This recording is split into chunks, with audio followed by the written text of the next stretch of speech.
అందరికీ నమస్కారం. Welcome to juicy Chinnu vloggers. Boiled egg curry చేశానండి, చాలా బాగుంటుంది. ముందుగా ఉల్లిపాయలు కట్ చేసుకొని కొన్ని ఉల్లిపాయలు మిక్సీ జార్లో వేసుకొని మిక్సీ పట్టేసి పెట్టేసుకోవాలి. ఆ తర్వాత స్టవ్ మీద గిన్నె పెట్టేసి ఆయిల్ వేసుకొని వేడెక్కగానే దాల్చిన చెక్క, ఇలాచి, లవంగాలు వేసుకొని ఆ తర్వాత జీలకర్ర వేసుకొని చిటపటమనగానే కొన్ని ఉల్లిపాయలు మాత్రమే వేసుకోవాలి. కొంచెం నూనెలో వేగిన తర్వాత మిక్సీ పట్టుకున్న ఉల్లిపాయ పేస్ట్ కూడా వేసేసుకొని మంచిగా మిక్స్ చేసుకోవాలి. ఈ విధంగా మిక్స్ చేసుకోవాలి.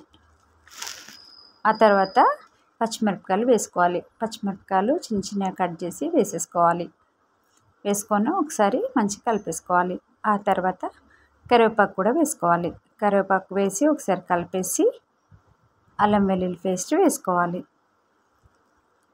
అల్లం వెల్లుల్లి పేస్ట్ నేను కాస్త ఎక్కువ వేసుకున్నానండి. వేసుకొని మంచిగా మిక్స్ చేసుకోవాలి.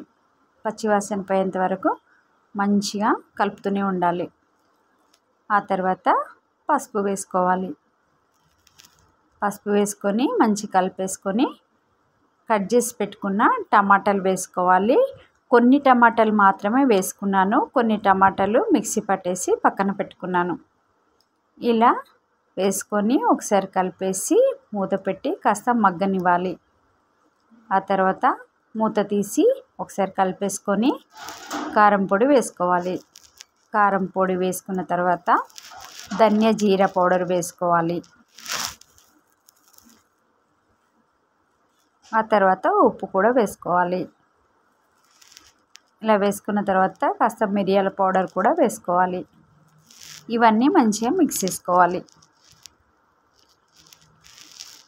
మంచిగా మిక్స్ చేసుకొని మరోసారి మూత పెట్టి ఉడకనివ్వాలి. ఇప్పుడు మూత తీసి ముందుగా మిక్సీ పట్టుకున్న టమాటా గుజ్జును వేసుకోవాలి. ఇలా ఈ విధంగా వేసేసుకొని మంచిగా కలపాలండి. మంచిగా కలిపిన తర్వాత మరొకసారి మూత పెట్టి ఉడకనివ్వాలి. చూడండి, ఈ విధంగా ఉడకనిచ్చి ఒకసారి కలిపేసి అదే మిక్సీ జార్లో కొన్ని వాటర్ పోసుకొని కర్రీలో వేసేసుకోవాలి. ఇలా వేసుకున్న తర్వాత కలిపేసి మరొక 2 నిమిషాలు మూత పెట్టి ఉడకనివ్వాలి. ఆ తర్వాత మూత తీసిన తర్వాత కొంచెం ఆయిల్ పైనకి పేరుకుంటుందండి. అప్పుడు బాయిల్డ్ ఎగ్స్ వేసుకోవాలి. నేనైతే బాయిల్డ్ ఎగ్స్ కాస్త కడాయిలో నూనె వేసి ఫ్రై చేసి పెట్టుకున్నాను. ఫ్రై అయినా చేసి వేసుకోవచ్చు, లేకపోతే మామూలుగా బాయిల్ చేసిన ఎగ్స్ అయినా వేసుకోవచ్చు. ఎలా వేసినా చాలా బాగుంటుందండి కర్రీ. నేనైతే ఫ్రై చేసి వేసుకున్నాను. ఇలా వేసేసుకొని మంచిగా కలిపేసి ఆ తర్వాత కొంచెం గరం మసాలా వేసుకోవాలి. కొంచెమే వేసుకోవాలండి, ఎందుకంటే ఆల్రెడీ మిరియాల పౌడర్ వేసాం కదా, అందుకని. ఇలా వేసుకొని ఒకసారి కలిపేసుకొని మరొక 2 నిమిషాలు మూత పెట్టి ఉడికించుకోవాలి. ఈ విధంగా చేస్తే చాలా బాగుంటుందండి కర్రీ. చూడండి, మూత పెట్టి ఉడికించుకొని ఆ తర్వాత మూత తీసి కొంచెం కరివేపాకు, కొంచెం కొత్తిమీర వేసుకొని మరొకసారి మిక్స్ చేసుకోవాలి.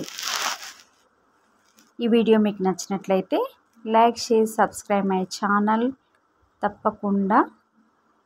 Thank you friends.